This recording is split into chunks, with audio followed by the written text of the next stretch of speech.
I told them I need my money to get my daughter's medicine. She's sick.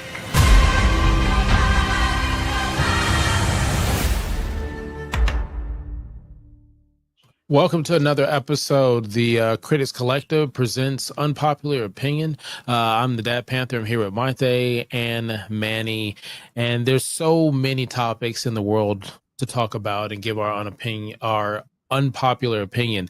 But nothing as strong as a Tyler Perry movie. And today we're going to talk about Straw. It's not the review. You can check out the review for Tyler Perry's Straw, which is on Netflix currently right now. We've got that review. But this right here, if you've seen that review, this is the cause and effect of that review. You have to check and see what we said for that. But enough boiled over that Manny's got some things to say. And before we get into that, I just want to say hit the subscribe button, like, follow, comment, all the other stuff as we continue to go to 1 million subscribers. I know it's a crazy goal, but a guy can dream, can't he? So with Tyler Perry's The Straw, it talks about a single mother going through a hell of a day. And what this has done on social media, what people have strong feels from it, like literally crying, falling out when they get to certain parts of the movie.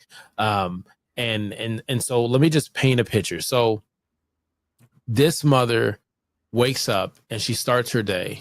And as she starts her day, they paint the picture that, hey, look, she lives in a rough neighborhood. She's trying to make ends meet. And financially, she is really at the last straw, the last thing that she can actually do. And from there, so many things happen, from her, getting into a car accident, from her having an issue with her daughter's school, from her having so much that's going on where you're like, are you fucking serious? Now, with that being said, Manny, how did you feel about Tyler Perry's Straw? So again, like I said in the last review, it's not I hate Tyler Perry because I was introduced to him from Diary of a Man Back On. Mm-hmm. And that's one film I like, and Daddy's Little Girl. I love those two films and some of his other acting film. But this film, it's like he read Lemony Snicket, A Series of Unfortunate Events, then watched John Q. It was like, you know what? How can I make a story and just show a black woman going through the worst fucking day possible? I understand there's single mothers out there that deals with this bullshit day in, day out, But this film starts off, not only every character pisses me off, first of all, in this film. Like even her store manager, that one scene where he's getting robbed. How stupid can you be? Like the guy just read the name, and how you write, like you literally write the character as a dumbass. He literally sees a guy read the name off of her, then accuses her of setting him up. That's one thing. And the way it's like he made her character just like a bumbling idiot the whole time. Every time she would do something, just making these dumb decision every second throughout the movie. But it's just every turn she makes, it's like some bullshit is fucking happening to her. Then he fucking doubles down at the end of the movie and makes it fucking worse and sad about her daughter. I was like, what the fuck? Like there was no type of like uplifting part as far as like the crowd goes, set her free, but it was like there was no type of redeeming quality as far as this film goes. The dialogue was fucking awful. The fucking camera, like it felt just like watching a Tubi movie where they just gave it a big budget. I understand Tyler Perry, like every film he does, he pays these actors like big money. But come on, man. At some point, like you got to make a good movie. It shouldn't be. I would have felt a different way about this movie if it paid off for the main character. Because all that bullshit she was going through, just for it to end like that, for it to be like she had a psychotic moment that her daughter passed, the twist would have worked off better for me if it ended in a better life for the character. But for it to go through and through, struggle in and out, then for it to just end in the fucking blood puddle of her being dying, and it was like, what was the fucking point of the whole film? Just to send out a message that fucking single mothers go through it all the time, and you might end up getting shot by the cops one day if you fucking lose your mind or you lose your kid. There was no fucking like redeeming message as far as this film go. Like, okay, even though you go through these hard times, you're gonna make it out. Nah, it's like you're gonna go through this hard shit and you might get shot and you might get threatened. You might lose your job, you might get robbed, you might lose your car on your way to work. But there was no type of redeeming quality for this. Okay, but you don't think that a lot of us walk the earth going through life like, damn, we feel like we're getting shitted on. And there's nothing redeeming for a lot of us. Like, a lot of us wake up, go to work, go to school, deal with family, friends, whatever. We're like, where's our redeeming moment in there? Now, I'll say this, like the part where you said they twist, which is the situation with the daughter. Maite, how did you feel about the twist? When was it a twist for you? For me, was the daughter ever? She never really had a daughter. That's how I know you said that she did die, but she was in the mother's care. Like, there was a whole. They literally showed her having her, like, every time that she thought she had the daughter was never there. Even at the school, they're like, we didn't call you. And even when they called her, like, so she didn't have the psychotic break because her daughter died. She was already having mental health issues. Like, even the lady, like, I feel like there were redeeming qualities. Like, Teyana Taylor's character, like, it was showing, like, how much, if people, yes, she was crazy, but, like, there's people that do go crazy, and because they're going through a lot of shit, don't have their support from people. Like, I feel like even, like, it showed, like, her mom was taking care of her daughter because like, she thought she had the daughter the whole time, but there was literally a montage of her doing the things that she was doing with her daughter. Her daughter was never there. So she was already gone in the head. And yes, all of those characters pissed me off, but then seeing that her daughter never really existed to her in that moment to those people, because they never, like, maybe she already lost custody a long time ago, and then that's why she was mentally not there. But then, like, I don't know, it was just more to it. Like, I get it. Everything you said still did piss me off. Every character, but that was the whole point, because, like, they were still trying to help her, even though that, like, it wasn't really going on. That wasn't really the case, what was going on. Yes, I was mad with you, like, why is she making these decisions? But then once at the very end, when they showed that her daughter was never there, you understand, like, okay, this lady, yes, she had all these series of unfortunate events, but she was also, like, not really all the way there. So it's so many different layers to it. And all these people just wanted to help her because, it's a Black film, so they didn't want her to get shot, especially once they realized, her fear of the white cop. Like, of course, she's crazy, but they don't want her to die either. But these people didn't want to help her which is, I would say that was like the only redeeming quality of the film, when she was having the conversation with Teyana Taylor's character over the phone, where she's telling, how her day went, her struggle, and she has to deal with this bullshit. Now, all she wanted was her paycheck, and everything kept happening. Her landlord kicking her out, getting fired, her daughter, who wasn't there, being taken away from her. That was still real to her. Yeah, that's the roller coaster right there. If you watch the John Q movie, not to compare, but he's doing this kind of similar thing, trying to save his son's life and telling his struggle, not having enough money to survive. But there was a redeeming quality at the end of the film that he was, even though he ended up in jail, he was able to save his son. But it's just, you have if you wanted to talk about mental illness, you right? This film could have ended in a way where you're highlighting, okay, you know, this is what happened with her, and this is what we're able to do at the end of the film as far as mental illness helping this woman out, but not just fucking ended like that. Make there's certain people feel all right. There's no end to this struggle. I feel like for you, the movie would have been great if it just ended at her walking out the place with the store manager, with the lady, and then maybe the ending would have been different from that point on. No, the dialogue kind of ruined it for me anyway too. So that one. I don't know.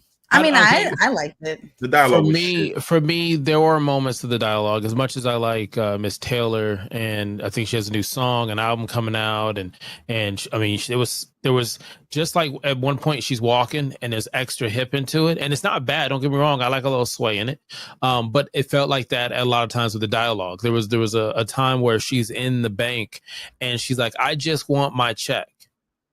And she's like, "What are you crying for? I didn't even do anything." And she's like, "Why is she yelling?" I felt like I was saying the same thing, like to that actor, like that actor was doing too fucking much. Like, I get you're a hostage, but you're doing too fucking much. Like every time she was screaming and then she would turn around and Taraji was like, what is her problem? I'm like, what the fuck is her problem? Like, I get you're a hostage. I get it. I really do. But can we tone it down just a little bit respectfully, right? And they wouldn't. The part for me where I understood as I bring things and get it back in focus, it wasn't John Q. And it wasn't Breaking. And I picked these two movies, and I'm sure there's other movies that do it. Another movie that's making me think about it is Fractured that came out. That was another movie. Yeah. You ever seen that one? I think so. That's the one where a guy has a daughter who's like 6 or 7, and she has to go to the hospital for a broken arm. These are 3 movies that I said, hey, look, they had a very similar approach, but their execution was on it. Breaking, basically, and I won't spoil it, it's a storyline about someone who's a military vet. He goes to the bank. He's down to his last straw, and you're watching his situation, and he's in a bank. They pull that off where you like, Manny, if you're looking for that, I won't say necessarily redemption, because like I said before, I don't think every main character has to have a redemption to tell a story. A character to me isn't bigger than the story you tell it. I love shows where sometimes the main character just dies because he or she is not bigger than the story. John Q is another one where it's like, hey, it doesn't always, that one you get that redemption, but you don't always get that. With this, I felt like it's unfortunate because it was so sloppy.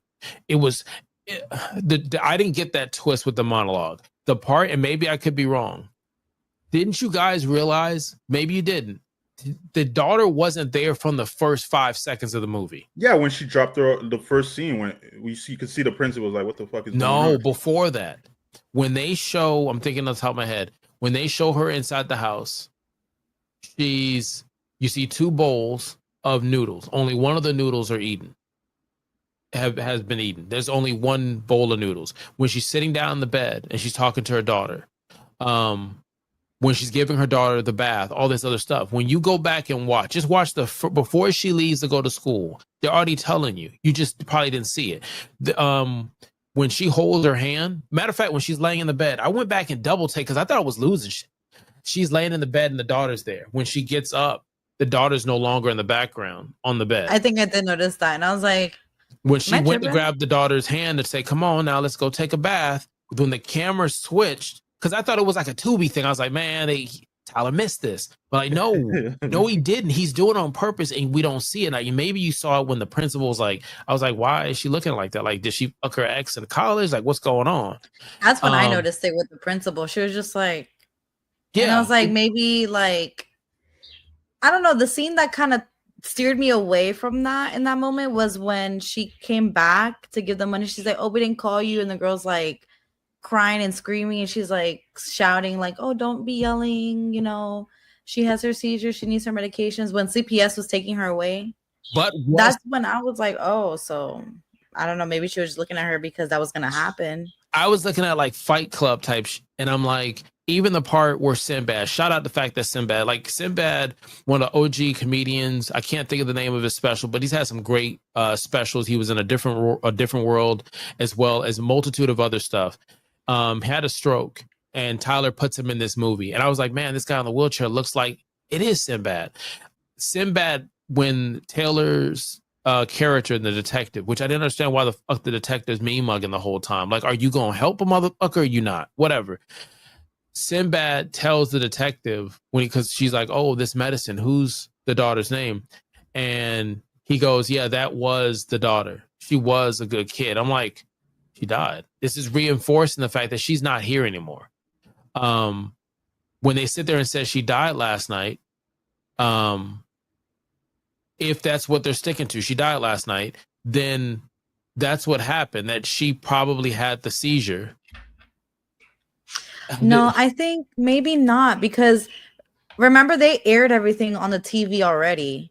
So her mom probably already saw the footage and saw that she was talking about her daughter, and she told her like she died last night, because that's her way of, like, you know how when you have family that might not be, you know, when they have issues, sometimes you have to talk to them a certain way. Yes, I agree. 100%. To calm them I agree. down. So I feel like it was more, that's how I felt. I'm like, I don't even think she was there at all, because I'm like, it's kind of a coincidence she just died last night, but she's with her mom. I think she was already dead, especially if he said was. If Sinbad's character knew that she already passed, she was already passed a while. And so even when the landlord was like, you think I'm a fool, you're focused, at least a lot of people I feel like focused on, you think I'm a fool like because you didn't pay. You don't think I'm a fool that she's playing as if I'm supposed to be sympathetic to you because you having a mental breakdown, which I still need my money. And so certain parts, like, remember when it was raining, all her was outside, she gets the book bag and she's putting stuff. Why would you do that? Her project. How is that happening when she dropped her off with the book bag at school? How is the book bag in the pile that's outside? So to me, I just looked at it was like, some people online were like, oh, the baby died 8 years ago. But that doesn't explain the medicine bottle. The medicine bottle's there. So they're telling you in that time frame, she has grown up. She has had this child here. And I just think for whatever reason, that's why people seem to be short with her, like the best friend at the supermarket, the manager who was an a-hole, the bank teller. These are people that knew her. Like, I know her. You know, when you hear somebody in school or work, you're like, that's da-da-da-da. They got a YouTube channel and they're trying to hit 1 million subscribers. Hit the subscribe button and like and follow for more. You'll whisper that behind their back, good or bad. And I felt like with her character, I thought it was smooth what Tyler was trying to do. I just don't think he executed it properly. Like Manny, he like, could have did it a lot better. I feel like it was executed okay. I feel like it was executed enough where some people understand it, but it wasn't like too clear. I feel like maybe I understand what he was trying to do. It wasn't just executed the way it should have. Plus, what you talked about the backpack. Then remember that scene where she was arguing with the principal in child services. From my understanding, then she had get the backpack from that scene and go to. So, I saw the movie one time. I'm just thinking she went there to go pay, give her child lunch money, whatever the case is. And then while she's yelling and saying, don't you see they're taking my baby away? I'm saying in my head, what if those people aren't there? Because she's not physically connected to them. They're going down the hall this way. And the principal's like, yo, what the fuck is going on? Like, you ever seen somebody lose it on the side of the road, you know? And you're like, they're having their own conversation, like that person is on something or they're going through something. And you see them doing it. You can't interact with their world, their bubble that they're in. I feel like the principal's like, all right, how do I leave? How do I move on? And the same thing with the doctor scene. Remember when they're leaving she's leaving the hospital and the blanket isn't full. It's like, it's not there, but there's no conversation of like the doctors that are looking, they're like, I'm like, why are they doing that? Like, the way she left, there was something weird that it was too telling. So that's why to me, I was like, maybe just being cynical, I was like, kid's dead. Unfortunately, the kid has already passed for whatever reason, whether she did it or not. But when we talk about the last straw, right? There are things that kept happening. And one of the things that are significant is being in the supermarket. All right. How did you guys feel about a different world? He was the corporal, the general on A Different World. How do you feel about the manager of the supermarket? Man, fuck that guy. But my thing is like, you know, if she has these whatever mental health issues she has, whatever's going on with her, did he not know any of this? Like, I was think he just didn't like, care. He he just didn't. But my thing is like, I don't know. He didn't have to be such an asshole about it. He was such a dick. But if you've seen this every day, like we work together in retail, and we always had really cool cliques. Like people we hired, and they were just an awesome person to be with. Yeah. But sometimes they would be going through something personal, and when that line's out the motherfucking door, and you're working your third Saturday, and you got to clean this mess up, you really don't give a fuck about that person. Like, we're not that far with it, don't get me wrong, but I just looked at a lot of some of these people's frustration was, man, it was on their last straw too. Exactly. And everybody's last straw is different. Now, I will agree with Manny saying, he's saying it's my name on the fucking uniform. Like, just because he knew my name, you're going to call 911 and say it's me? You knew I was here for something else. I don't know where the money's at.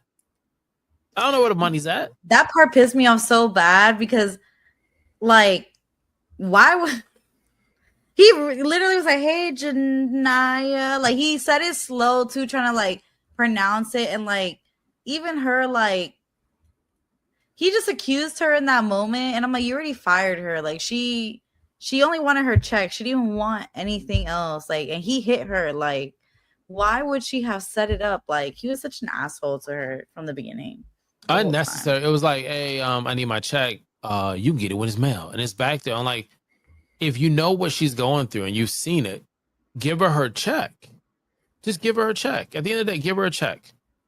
That's what it was. Now, like the part where the shooting happens, there's a choice. She could just take the money that's there. This is the reality. Like, if other stuff we can question, but the reality is that botched robbery happened. She could have took the money. She didn't. She was just so hyper focused on getting this money to the exact change and cashing her check. And I just thought that it was unfortunate that a lot of the story was messed up, that she wouldn't take advantage of a situation. Like, even the scene where she's in traffic, I felt like the guy was overdoing it. Like, even with the police officer, like where he was jumping kind of like aggressively over. Extra. He's like, "Oh, I'm gonna make sure I was like, make okay, her that's pay. I'm like, tase his ass too.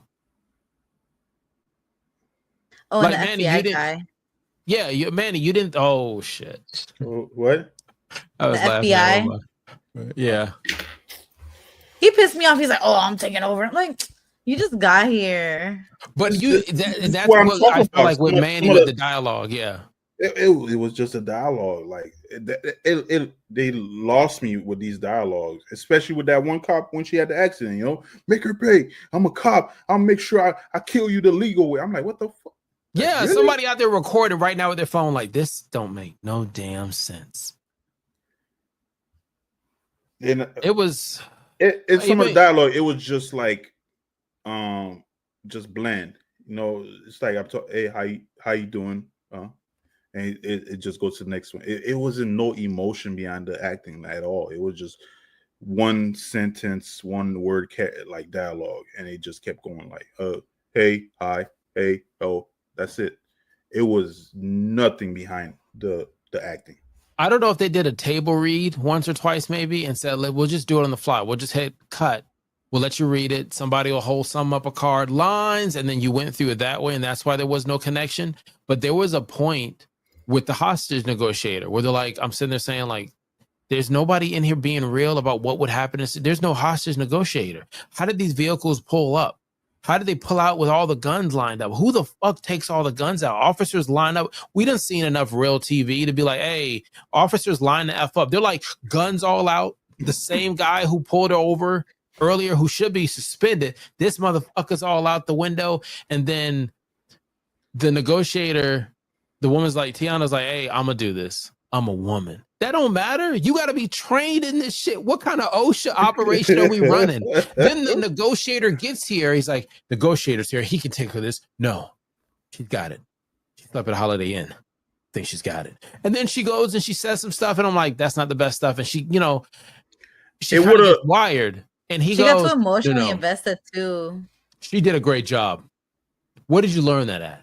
I learned it at a Holiday Inn. I'm like, is that really what we're doing to smooth over the plot? It was just like I said. I think she said she learned it from the military because it was definitely from the military. I'm like, come on. I think I guess it was just something to get the plot moving. It would have worked better if she was the negotiator herself, like the plot as far as that. But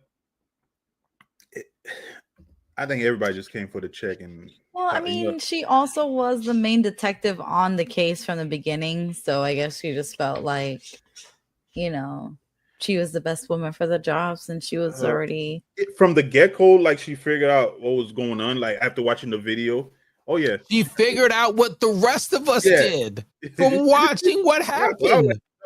From watching somebody freak out, shoot, and leave thousands, what we're assuming, thousands of dollars sitting there. She wants money so bad. She could have grabbed her kid, headed to Mexico, and she doesn't. So she basically said, I feel like for her character, the rewrite, in my opinion, Mr. Perry, is Teyana's Taylor character. She should have been the lead detective. She should have been a hostage negotiator that comes onto the scene.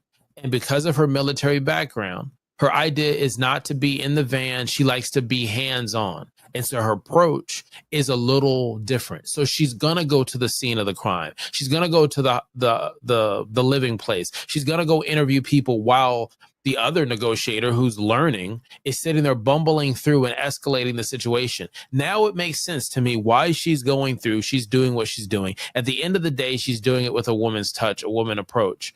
But we didn't get that, unfortunately. Yeah, even with when they went to the apartment complex, I don't know nobody that's going to a landlord is going to tell a cop, "Oh, you got to give me first and last just so you could go and do your investigation." What the fuck was that? Not to mention, in the legal sense, you got to give a notice of so many days before the sheriff show up, then cut the locks with a locksmith, get a moving company to dump your stuff, and then you're evicted. It's a process more than a letter that gets sent to you. Like and they like, oh, no, it's over. And to the point, like, I think she was outside and she's like, hey, can you get the neighbor to stop with the music and turn? No, this motherfucker paying. I'm like, how is the neighbor chilling with you right here if he hears the music right there? Like, are y'all chilling, or does he live here and the music apparently is too loud for the whole community? Everybody fine with it, paying their rent or not. It's just her not okay with it. I'm like, that's what I'm saying. He purposely wrote this, it just made these seem more than what it should be as far as her struggle. He purposely intensified them just to make her struggle appear like she's going through it. Like she's supposed to go to school. She's in the line of the bank. The bank, I think, was called Benevolent or something like that, which is another play. That word is meaningful to the emotion she's going. Yeah. And I'm like, we ain't even try. We just gonna name it the vibe.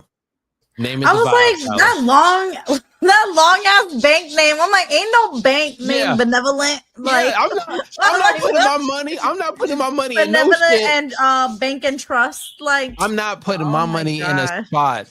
Like, can you imagine? Like, hey, welcome to Fraudulent Bank. I'm the Dad Panther. I can help you. You're not leaving your money in fraudulentbank.com. But for whatever reason, that's what they went with. Now, okay. Oh, and the security guard. He just let her in with a backpack, didn't ask to check the backpack. But to be honest, it's a clear backpack. You talking about for the bank? Yeah, the bank. But and she had I've gone in with a bag. I think at one point, give or take, if a bank has had numerous robberies or whatever, they don't let you go in with a hat or a mask. Not to say that I've done both. That just sounded ridiculous. But you know me, Dad Panther, wear a hat. Some banks will say you need to remove your hat. That's cool. You put your, and you walk up. I get it.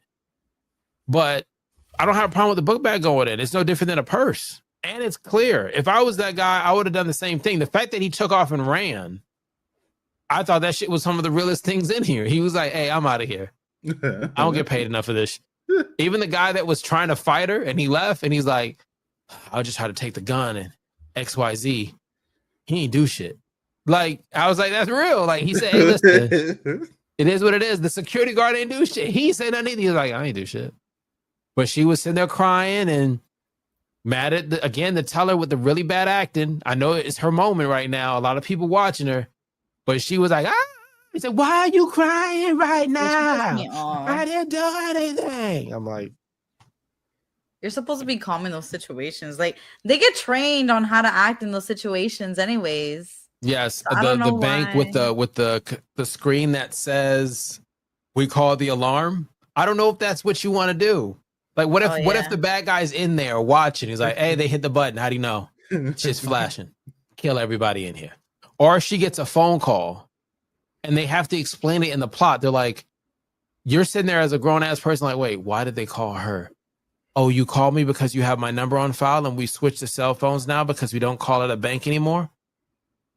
I'm like, okay. All right, that's what we're going with. Now, with that being said, for this, do you think there's any crumbs, any straws we've left with needles in the haystack? See what I did there? That would that maybe before we close the door on this talk, that we've missed on Tyler Perry's straw. Also, I will also add, is this your last straw for watching a Tyler Perry movie? Now, I'll start with it. No, it is not. Because this man is a genius. Do you have the money he has? Do you have the ability to go ahead and write shit yourself from beginning to fucking end and cast who you want? No, probably not. And because of that, I will always sit there and watch these movies. I've been watching him since the play DVDs that were at the barbershop, where they later got turned into a movie. So to me, nope, this is not my last straw for Tyler Perry. I'm saying, hey, keep it coming, man. Keep it coming. It's not my last straw. I'll watch it. Maybe Manny's last straw, but I'll watch it. I think I'll probably watch another one just to piss myself off again. See, and that's how he gets you. That's how he gets you. You're like raising the emotion. Yeah, raise my blood pressure and everything. That's probably gonna be the next movie. Diabetes. Yep. Hypertension. You're like, hypertension, what's about? Malpractice. Yeah, exactly. And the person's like, what's going on? I don't understand what's going on. He's like, your blood pressure's over da-da-da-da. You're like, wait, this whole movie's been about they were dead the whole time. You're like, damn it. They were never there. Damn it. Oh, no, so I just want to make sure. Did we leave? Manny, did you get it all off your chest? Did you? Yeah, I got it off my chest. Okay. I don't want to say there's nothing more to say about this film. Just thinking about it now pissing me off still. So. Would you recommend this to someone else? I know in the ratings you said what you said. You had to watch that video to see what you said. Hit the subscribe button. Listen, I can't either, because it's subjective to everybody. You know, Monte liked it for some reason. She does. I liked it too. We're not gonna consider it. I liked it too. Damn, man. And you too, Ron. See, I've been getting attacked. No, it's too late. It's too late. I've been getting attacked all day too. You're Irish, the last straw. Cast a check. Just cast a check. Why is she trying to give me so much money? I just want my. Like I said, I just go in there, watch it yourself, see how you feel. Because I can't tell somebody not to watch it. Again, they have to. Okay. I'll say this: if you can go back and be at the creative part, Tyler Perry's like, hey, Critics Collective, we have this movie done. We want you to watch it. We still could do some reshoots and retake. What's one thing you would like to add to this movie? What's something where you could say, you know what? I could change into a positive way if this was taken care of. The execution. Overall, the execution and the acting. I think they should have put more time and effort as far as table read or getting these actors to play this role, because most of the people in here have acted before. And the camera work, it just looked like a Tubi movie. Knowing Tyler Perry, he has the budget to make a film, make it look like an actual budget, a good budget film. I know these actors, he's always bragging how much he pays the actor millions of dollars for his film, but were you filming a film like that where it feels exactly like I was watching Tubi, not a Netflix film, that. And just the acting alone just ruined everything. You know, I checked out after that first scene where she left the apartment and the dialogue started with everybody else. I checked out. I was like, I was fine with it because I mean I'll go this far. I won't say it's a Tubi movie because I feel like a lot of people say Tubi as if Tubi is a negative thing. I like a lot of Tubi movies. I have no problem with it. I changed my rating idealistically for it. You can check. We do have ratings and stuff for independent films all over the world and also Tubi movies and things of that nature. But if I added something to it, it would honestly be the brushstroke. I'm thinking about the brushstroke of realism to the story. I feel like if you would just added some things that are realistic, because I understand road rage. A lot of people aren't going to just spin a fucking car around mid traffic. Like, even if you did, so many people are going to come to her aid to be like, hey, we don't know what happened, but dude, get out of the car, like, and just chill. Like, you're going to have those situations. And I felt like every time there was something going on, whether it was mental health or not, I just was like, man, if they just, is this how they really do it? Like, could we just ask somebody and say, hey, if you're at a bank, how does this work? Because some people didn't understand, like, hey, if she closed the door and locked it and unlocks it to let her in after hours, why are there people in there? Well, sometimes there's people in the fucking bank. You don't kick them out. You let them do their transaction, they get out, then there's somebody there's normally locking the gate. So I felt like there was some moments that you could have cleaned up with stuff if you just had a second look to just say, is this smooth? Does this tell the overall story? But if this is the reaction you're trying to get, I don't think he failed at it. Because people are still going to watch this and talk about it. Might say, what would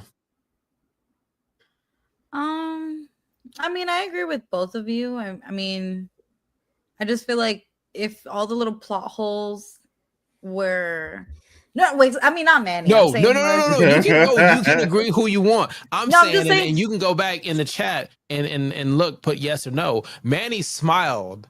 And I don't know if it was because you said, I agree with both of you. And he's like, yeah, you agree. Yeah. He's like, oh, yeah. Mm-hmm. No, I'm just saying, like, you guys have both valid points. I can see. Again, it's just more of the little plot holes. Because now that you said that, it was closed. She let her in. She's like, oh, she can help you right away. There was nobody in line. Now there's like 4 people behind her. So I'm like, okay, so it's like little things that might have cleaned it up a little bit more, and just the dialogue too, I guess. For me, I didn't really care. I feel like that was for me just because especially when we got from the middle to towards the end, you kind of see why certain things were done. Mm-hmm. So I feel like it was all done intentional. Now I feel like it probably could have been done again, executed a little bit better, but I mean, for the most part, just clean up the plot holes, or maybe the certain things don't have to be certain conveniences. Like, just let it be. Like, if you wanted her to be like a negotiator, we didn't, her partner could have just been a sole detective because he was there for no reason, really. Yeah, he could have just been a sole detective, and then she could have just been the negotiator. That would, like you said. So I feel like it just would have been certain things that probably just cleaning it up a little bit more, but it wasn't bad. I liked it. All right, so you have what we've talked about in today's unpopular opinion, that all of us will watch Tyler Perry stuff. Manny may be aggravated the next time he watches some, but he'll watch it. We'll tune in. We'll all tune in. You could have been anywhere in the world and you chose to be here.